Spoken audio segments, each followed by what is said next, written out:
Welcome back, everyone. 14 after the hour, and time to go behind the headlines, where the Washington Post is looking at a report out of the Rand Corporation that was released Friday, and this was commissioned by the state of Vermont to explore marijuana and regulation and all the options that would be available in Vermont. I want to thank also MediGrow Vermont, Fran Janik, for emailing me a copy of that report. It was very, very interesting reading. And what's most interesting about this is the fact that it explores a spectrum of possible marijuana legalization options. They supplied a really nice graph of the 12 options available for marijuana regulations, from the most extreme on one end, keep prohibition and make it tougher, right? Increase the sanctions, to the other extreme, complete repeal of all marijuana prohibitions without any regulation, the treat it like tomatoes model.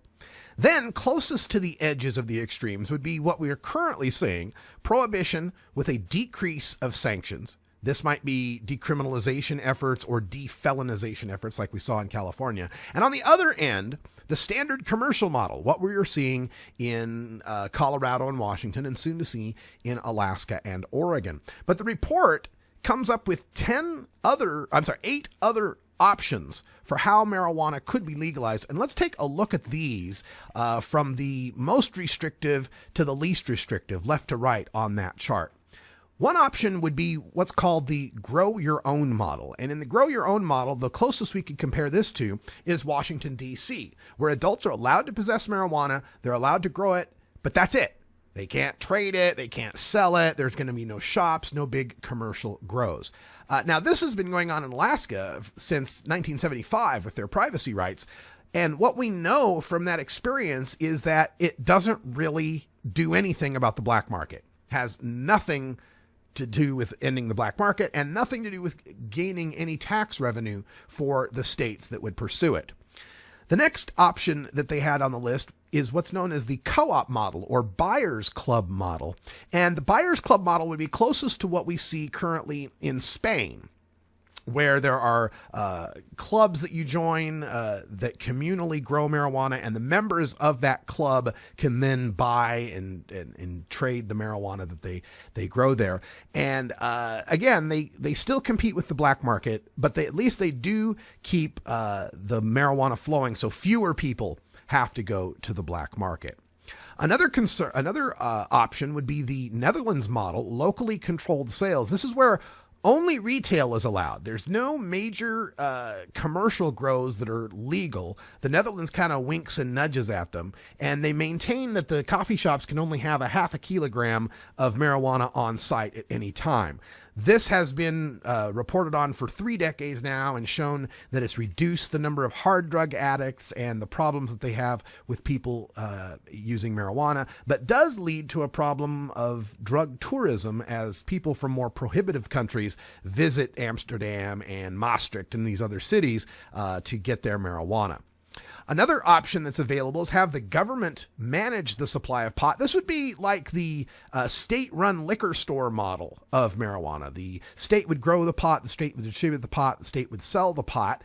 And a similar idea of this would be Uruguay and their idea of setting up a government model. The biggest problem with this, though, is that the government, this sort of model puts the state in direct conflict with federal law. And the feds would be quick to shut that kind of stuff down. So it's unlikely we would see the adoption of this kind of model. Another possible model is a public authority, kind of have like a public cannabis growing authority that's run by the government, kind of connected to the government, but doesn't put the government in the position of actually breaking the Controlled Substances Act. That would allow tighter government control, but basically what we'd be talking about there is setting up a government monopoly. Similar to a government monopoly would be the 6th of the 8 choices, allowing only nonprofit operators to sell and distribute the drug. But this is a situation where we might have trouble raising money. The banks might have difficulties working with them, and it might be ripe for abuse of people abusing the nonprofit statutes. Another option here is for profits to sell marijuana, for benefit corporations, and only having a few of them. This might be a system like what you'd find being proposed in Ohio, and that goes to the eighth option here as well, allowing for profits to sell marijuana, but under a closely monitored licensing system. This would create a structured oligopoly.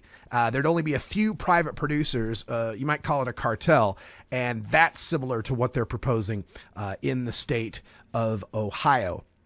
Again, the commercial model is what we already see in Colorado and Washington. And then the most extreme, the complete repeal of prohibitionary laws without replacing them with any sort of regulations, actually does have a historical precedent. That's the way New York State, during alcohol prohibition, managed to end its alcohol prohibition. It just repealed all state laws on alcohol and said, all right, feds, if you want to do this, you want to keep it prohibited, you've got to spend the time and money to do it. Washington state took a similar tack. So it's not completely